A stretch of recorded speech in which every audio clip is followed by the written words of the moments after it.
قل ما يكون لي ان ابدله من تلقاء نفسي فقد لبثت فيكم عمرا من قبله. دیکھو میں تمہارے درمیان 40 سال رہا ہوں, میں نے کبھی کوئی کلام اپنی زبان سے پیش نہیں کیا.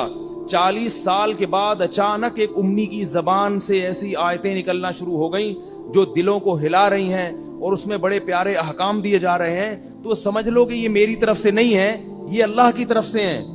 اور اللہ اپنی طرف سے جو کچھ میری زبان پہ جاری کرے گا میں اس میں تبدیلی نہیں کر سکتا. اور یہ بھی بتایا اللہ نے کہ نبی کو کہ ان کو کہہ دو انی اخاف ان عصیت ربی عذاب یوم عظیم, مجھے تو خود ڈر ہے کہ اللہ جو احکام مجھے دے رہا ہے اگر اس میں مجھ سے نافرمانی ہوئی تو مجھے بھی بہت بڑے دن کے عذاب کا خطرہ ہے, میں بھی پکڑ میں آ جاؤں گا. سب کے لیے قانون بنا دیا اللہ نے, سب کے لیے. تو بھائی یا تو ایک طرف یہ دلائل ہیں, ان کو دیکھو, اور اگر اکثریت کو دیکھنا ہے تو پھر اللہ نے دھمکی دی ہے لَأَمْلَأَنَّ جَهَنَّمَ مِنَ الْجِنَّةِ وَالنَّاسِ اجمعین. فرمایا یہ نہ سمجھو کہ جہنم میری چھوٹی ہے, میں نے قسم اٹھائی ہوئی ہے کہ میں جہنم کو جنات اور انسانوں سے بھر دوں گا. زبردستی نہیں اللہ کسی کو جہنم میں, ہم تو قسم اٹھاتے نا زبردستی, یہ تاکید کے لیے بتایا جا رہا ہے کہ ایسا ہوگا. اس خوش فہمی میں مبتلا نہ رہنا کہ جنت میں زیادہ لوگ جائیں گے اور جہنم میں کم, نا نا نا نا نا, جہنم میں زیادہ لوگ جائیں گے, بھر دوں گا میں. اس لیے کبھی اس خوش فہمی میں نہ رہنا. یہاں تک فرمایا یوم نقول لجہنم هل امتلأت وتقول هل من مزید. اس دن کو یاد کرو جب ہم جہنم سے کہیں گے کہ اے جہنم کیا تو بھر گئی ہے, اور جہنم کہے گی اے اللہ بتا اور بھی کوئی ہے تو ڈال دے میرے پیٹ میں, اور بھی ہے تو ڈال دے میرے پیٹ میں. وجہ اس کی یہ ہے کہ اللہ نے اپنے بندوں پر حجت کو تام کر دیا ہے. لا اکراہ فی الدین قد تبین الرشد من الغی. فرمایا دین میں زبردستی نہیں ہے, آپ غیر مسلم کو زبردستی مسلمان نہیں کر سکتے. آپ کسی ہندو کو سمجھا تو سکتے ہو کہ اس پتھر کے سامنے سر مت جھکاؤ, گن پوائنٹ پہ اس کو وہاں سے ہٹا نہیں سکتے, اسلام نے اجازت نہیں دی.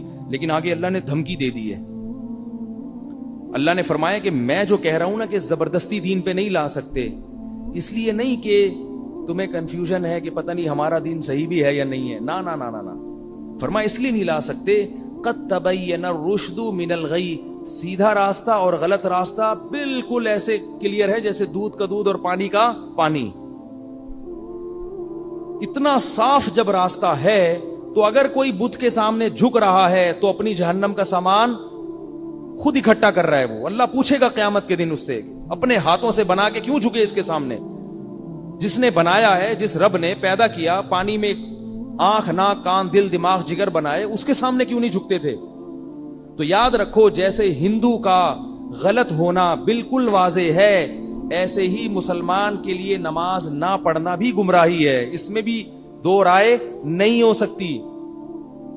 رمضان کا روزہ چھوڑ دینا اسی طرح غلط ہے بالکل, اس میں بھی دو رائے نہیں ہو سکتی. چونکہ جب ہم نے اللہ کو مان لیا, ہم نہ ہندو مذہب اختیار کرتے ہیں نہ سکھ مذہب اختیار کرتے ہیں, ہم مانتے ہیں کہ ایک خدا ہے, اس کا ایک رسول ہے جو آخری نبی ہے اور اس کی کتاب ہے, تو بھائی پھر اس کتاب کو فالو کیوں نہیں کرتے؟ اس کو کیوں نہیں فالو کرتے؟ لوگ کہتے ہیں مولویوں میں اختلاف بہت ہے. قرآن کے حکام تو بہت واضح ہیں نا, کیا مولویوں میں یہ بھی اختلاف ہے کہ نمازیں 5 ہے کہ 4 ہیں؟ بولو نا بھائی, اس میں کوئی اختلاف ہے؟ کیا یہ بھی اختلاف ہے کہ سود لینا غلط ہے؟ کیا اس میں بھی اختلاف ہے کہ ماں باپ کا دل دکھانا ثواب ہے یا حرام ہے؟ اس میں کوئی اختلاف ہے؟ گرین والے سے پوچھو, وائٹ والے سے پوچھو, ٹانگیں چوڑی کرنے والے سے پوچھو, پتلی کرنے والے سے پوچھو, سب کہیں گے کہ بھائی سب سے بڑا جرم حقوق العباد میں والدین کی, بولو بھائی, نافرمان, ان کو پریشان کرنا سب سے بڑا جرم ہے. سب کا اتفاق. قل تعالوا اتل ما حرم ربکم علیکم, یہ آیت مجھے بڑی پیاری لگتی ہے. اللہ تعالیٰ ایسا معلوم ہوتا ہے کہ ہم لوگوں کے 15ویں صدی کے مزاج کو دیکھ کے نا اللہ نے یہ آیت نازل کی ہے. ویسے تو اس زمانے میں بھی فٹ تھی, آج اور زیادہ فٹ آ رہی ہے. ایسے جیسے ہم اختلافات کے بکھیڑوں میں پڑ کے نا پریشان ہو جاتے ہیں, یار کیا ہے پتہ نہیں کیا کرنا ہے, ٹانگیں یوں کرنی ہے کہ یوں کرنی ہے, ٹھیک ہے نا, ادھر جاؤ بولتے زور سے آمین, وہ رفع الیدین وغیرہ نہیں کرنا, رفع الیدین وہ کہہ رہے یہ کرنا ہے وغیرہ, پھنس جاتا ہے انسان. پگڑی کون سی پہننی بھی ہے کہ نہیں پہننی, ٹوپی پہننی ہے یا کرانی ہے کسی کو, تو اتنی پریشانی ہو جاتی ہے انسان. اتنے فرقے بن گئے ہیں. اہل حدیث کی بھی بڑی قسمیں وجود میں آ گئی. ٹوپیوں والے الگ, بغیر ٹوپیوں والے. ابھی تک تو یہ تھے نا حنفیوں میں دیوبندی بریلوی بنے ہوئے تھے. اہل حدیث میں کہا جاتا تھا نہیں, اہل حدیث میں بہت سارے بن گئے, ٹوپی والے, بغیر ٹوپی والے. پھر اہل حدیث میں بعض کہتے ہیں کہ عورتیں سمٹ کے نماز پڑھیں, اہل حدیث میں ایسے علماء ہیں, اور بعض کہتے ہیں نہیں مردوں کی طرح پڑھیں. پھر جو بغیر ٹوپی والے ہیں ان میں بھی بہت نماز جنازہ کچھ زور سے پڑھتے ہیں, کچھ آہستہ پڑھتے ہیں, کچھ عجیب. تو پبلک اتنی پریشان ہوتی ہے کہ یار یہ دین کے مقتدا اور رہبر ہیں, کہاں لے کے جا رہے ہیں یار ہم. ٹھیک ہے آپ علماء کے پاس بیٹھ کے یہ مسئلے بھی حل کریں تاکہ حق تک پہنچیں, لیکن یہ اتنے بڑے ایشو نہیں ہیں. یہ مسئلہ آپ کا حل نہیں ہوا تو جہنم میں نہیں اللہ پھینکے گا آپ کو اس بنیاد پر. سیکھیں تاکہ گمراہی کی طرف نہ جائیں, لیکن یہ اتنا بڑا ایشو نہیں ہے. بڑے ایشو کیا ہیں؟ قرآن کہہ رہا ہے قل تعالوا, اے نبی ان سے کہہ دو تعالوا, آؤ. کیسا پیارا اس انداز, آؤ. نتلو ما حرم علیکم ربکم, میں تمہیں اللہ کی آیات پڑھ کے سناتا ہوں جس سے پتا چلے گا کہ تمہارے پیدا کرنے والے نے کن چیزوں کو تم پہ حرام کیا ہے. کیسا اندھیب انداز ہے. تعالوا, آؤ آؤ میں بتاتا ہوں. چھوڑو ادھر ادھر نہ جاؤ, ٹانگیں چوڑی, وہ پتلی, وہ زور سی, وہ آیا بھائی چھوڑو ادھر, ادھر کہتے ہیں نا, جیسے کوئی بندہ پھنسا ہوا ہو نا, وہ گرین والا ادھر کھینچ رہا ہو, دوسرا ادھر, اور کوئی مولوی صاحب دور کھڑے تماشا دیکھ رہے ہو, پریشان ہو یار یہ بیچارہ کنفیوز ہو رہا ہے, تو کہتے نا یار ادھر, کہتے نا ادھر ادھر میں تجھے بتاتا ہوں, زیادہ چکر میں نہیں پڑ, تو بھائی یہ دو چار کام کر لے. بالکل یہی انداز ہے اللہ کا. اے نبی ان سے کہہ دو تعالوا, آؤ. تعالوا جو ہے نا یہ بڑے احترام سے جب کسی کو کہا جاتا ہے آئیے, تشریف لائیے. عربی میں ایک لفظ ہے ایتی, ایتی مطلب آ جا, ادھر پڑھا پڑھ اتھے آ, اور تعالوا تشریف لائیے, آئیے, آؤ ہم تمہیں بتاتے ہیں کہ تمہارا رب کن چیزوں کو تم پر کیا کر رہا ہے, حرام کی. اللہ تشرکو بہ شیئا, سب سے پہلے اللہ کے ساتھ کسی کو شریک مت کرنا. یا اللہ مدد چلے گا, یا رسول اللہ مدد قبول نہیں ہے, نہیں ہے. بس چھوڑ دو اپنے مولوی لوگ جو تمہیں کہہ رہے ہیں نا یا رسول اللہ مدد ہونا چاہیے, ان کے فلانے مہاجر مکی نے لکھ دیا تو فلانے نے لکھ دیا. وہ ہمارے اکابر نے لکھا ہے مشکل کشا, اس معنی میں نہیں لکھا مشکل کشا کہ اللہ نے ان کو اختیارات دیے ہیں. مشکل کشا اس کو بھی کہہ دیا جاتا ہے بعض دفعہ کہ وہ آپ کی کوئی مشکل بیٹھ کے حل کر دے, اور اس لفظ کو پکڑ کے بیٹھ کے کہ حاجی امداد اللہ مہاجر نبی مکی نے بھی مشکل کشا لکھا ہے. بھائی وہ اس معنی میں نہیں لکھا. اگر اس معنی میں لکھتے کافر ہو جاتے اور ہم ان کو اپنے بزرگوں کی فہرست سے نکال دیتے.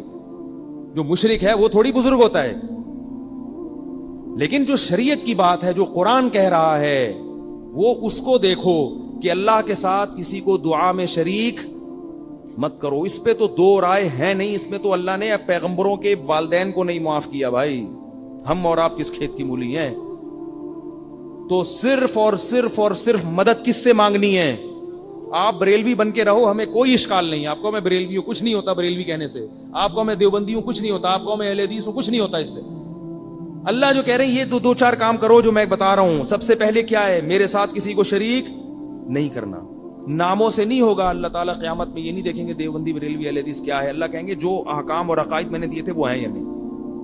اگر اللہ نام دیکھ کے جنت میں داخل کریں تو صرف جماعت المسلمین والے جنت میں جائیں گے, کیونکہ انہوں نے باقاعدہ 1975 میں اپنا نام جماعت المسلمین گورنمنٹ سے رجسٹرڈ کروا دیا ہے. وہ تو کہیں گے اللہ ہمارے پاس تو سرٹیفکیٹ ہے پورا, ٹھیک ہے نا. کام کرو کام مسلمانوں والے, ٹھیک ہے نا, کام. تو پہلی بات کیا ہے؟ اللہ تشرکو بہ شیئا, اللہ کے ساتھ کسی کو ذرہ برابر بھی شریک نہیں کرنا. بس اختیارات صرف کس کے ہیں؟ اللہ کے. یا ایھا الناس انتم الفقراء الی اللہ, اے لوگوں میں نبی بھی داخل ہیں یا نہیں ہے؟ سب داخل ہیں اس میں. انتم الفقراء الی اللہ, تم سب کے سب اللہ کے در کے فقیر ہو, محتاج ہو, کچھ نہیں کر سکتے اللہ کے ارادے کے بغیر. انبیاء بھی اس میں داخل ہیں. انبیاء تو اور زیادہ تواضع کے ساتھ دنیا میں زندگی گزارتے ہیں. قرآن میں کتنی جگہ اللہ نے اپنے نبی صلی اللہ علیہ وسلم کو بھی تنبیہ کی ہے کہ اگر آپ بھی سیدھے راستے سے ہٹے تو آپ کو اللہ کے عذاب سے کوئی نہیں بچا سکتا. حالانکہ نبی کبھی بھی سیدھے راستے سے نہیں ہٹتے, یہ بتانے کے لیے کہ یہ بھی میرے احکام کے مکلف ہیں, تم بھی میرے احکام کے مکلف ہو, یہ بھی ہے, یہ بھی میرے بندے ہیں. تبھی ہم جب کلمہ پڑھتے ہیں اشہد ان لا الہ الا اللہ وحدہ لا شریک لہ واشہد ان محمدا عبدہ ورسولہ. دیکھو کیسا عجیب کلمہ ہے.